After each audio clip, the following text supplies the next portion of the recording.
मित्रों, अगर आज आचार्य अष्टावक्र आपके सामने खड़े होकर केवल 7 वाक्य बोल दें और उन 7 वाक्यों से आपकी पूरी आर्थिक सोच बदल जाए तो क्या आप उन्हें सुनने के लिए तैयार होंगे? कहते हैं, धन हाथों की ताकत से नहीं बल्कि विचारों की गहराई से पैदा होता है। एक दिन राजा जनक ने अष्टावक्र से यही प्रश्न किया जिसने सदियों से हर मनुष्य को उलझाया है कि हे गुरुदेव, कुछ लोग जीवन भर मेहनत करते हैं फिर भी गरीब क्यों रहते हैं? कुछ लोग कम परिश्रम करके भी अपार संपत्ति के स्वामी बन जाते हैं। इसका रहस्य क्या है? अष्टावक्र मुस्कुराए और बोले, राजन, आज जो सुनोगे यदि जीवन में उतार लिया तो धन तुम्हारे पीछा करेगा। राजा जनक शांत होकर बैठ गए। महल के प्रांगण में गहरा मौन छा गया। तभी अष्टावक्र बोले, पहला सत्य यह समझो कि केवल परिश्रम धन नहीं देता।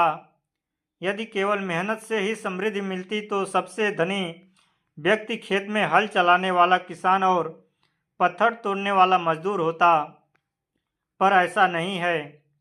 धन किसी व्यक्ति की ओर नहीं जाता जो समस्याओं का समाधान ढूंढता है, जो दूसरों के लिए मूल्य उत्पन्न करता है, जो अपने विचारों को शक्ति बनाता है। इसलिए सबसे पहले निवेश अपनी बुद्धि में करो। हर दिन कुछ नया सीखो। जो सीखना छोड़ देता है उसकी कमाई भी धीरे धीरे रुक जाती है। वही अष्टावक्र ने दूसरा सूत्र बताया। राजन, अवसर कभी घोषणा करके नहीं आती, वे अक्सर कठिनाई का रूप पहनकर आती है।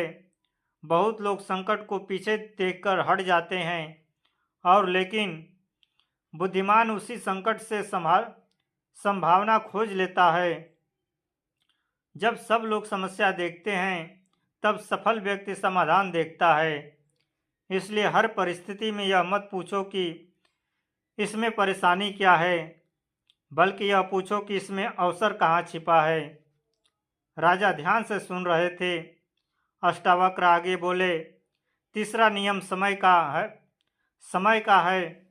धन खोकर फिर कमाया जा सकता है, लेकिन बीता हुआ समय संसार का कोई राजा वापस नहीं ला सकता। जो व्यक्ति अपने समय का सम्मान नहीं करता, समय भी उसका इच्छाओं का सम्मान नहीं करता। हर दिन का एक उद्देश्य होना चाहिए। जो अपने घंटे व्यर्थ गंवाता है वह धीरे धीरे अपना भविष्य खो देता है। कुछ देर बाद अष्टावक्र ने राजा की आंखों में देखते हुए कहा, चौथा नियम सबसे कठिन है। राजन, मेरी बात मानोगे तो? अष्टावक्र ने फिर से बोला, आगे धन कमाने से पहले स्वयं को धन संभालने योग्य बनाओ। कई लोग अचानक धनवान बनते हैं लेकिन कुछ वर्षों बाद फिर खाली हाथ रह जाता है। कारण धन नहीं है, उनका स्वभाव होता है। यदि आदतों पर नियंत्रण नहीं पाया जाए तो संपत्ति टिकती नहीं है। संयम, अनुशासन और विनम्रता यही धन के सच्चे रक्षक है। महल में बैठे सभी विद्वान मौन थे। तभी अष्टावक्र ने 5वां सूत्र बताया। मनुष्य अकेला नहीं बदलता, उसकी संगति उसे बदल देती है। यदि तुम्हारे पास ऐसे लोग जो हर समय शिकायत करते हैं, भाग्य को दोष देते हैं और सपनों का मजाक उड़ाते हैं, तो धीरे धीरे तुम्हारा साहस भी समाप्त हो जाएगा। लेकिन यदि तुम्हारी संगति कर्मयोगी, विद्वानों और सकारात्मक विचार रखने वालों की है तो तुम्हारा मन भी ऊंचा उठेगा। इसलिए अपने मित्र चुनते समय उतनी ही सावधानी रखो जितनी धन निवेश करते समय रखते हो।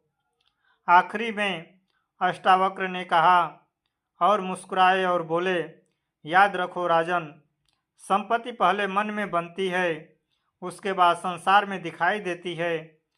जिस दिन तुम्हारी सोच समृद्धि हो जाएगी उसी दिन से तुम्हारा भविष्य बदलना शुरू हो जाएगा।